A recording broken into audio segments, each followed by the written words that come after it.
Yun, thanks God, nakarating na tayo dito sa bahay. Grabe yung karga namin, no.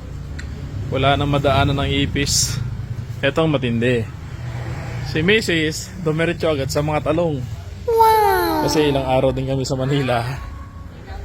Nung pag-alis namin, ang liliit pa nito. Ganto lang siya kaliit nung umalis tayo. Ang liliit. Ganto. Tapos parang tagtatatlo lang yung dahon. Tapos Ngayon, tignan nyo. Ito naman ang lalaki ng dahon. Pati ito han, bumagsak na sa lupa yung dahon niya. Dahil sa laki ng dahon. Ay, ganito pala siya kalaki. Ilang araw lang natin iniwan. Kaya nga, bilis yun, ha. Yun. Ibig sabihin, Ito na yung buhay kanyang sila. So, may green thumb ka na.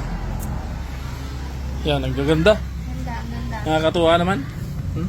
Kamulay na yung dahon dito sa ano. Galing, Ba't ganito sobrang- lang pala kabilis. Ito lalo, Kasi ang laki. nauulanan. Ang laki, oo. Oo nga eh. Ano sila? May green thumb na ako. Thanks God, Kailangan oo. pala natin magtanim na marami. Tapos yung sili, may sili siyang tinanim. Ayun, oh.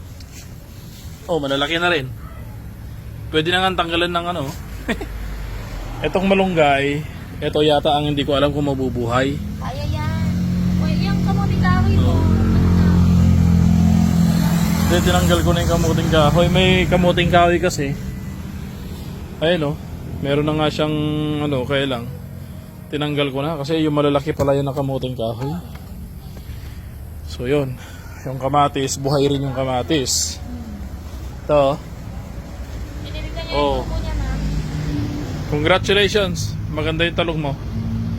Ngayon, abangan nyo yung kanyang talong kung Galing, ganda na. may magbubunga. Ito yung sinasabi nila na pag meron ka itinanim, pero kang aanihin. Di ba na-picture na yung nakaraan? Sige, picture. Oh, 1, 2, 3. Ganda. Ganda ng talong, ah.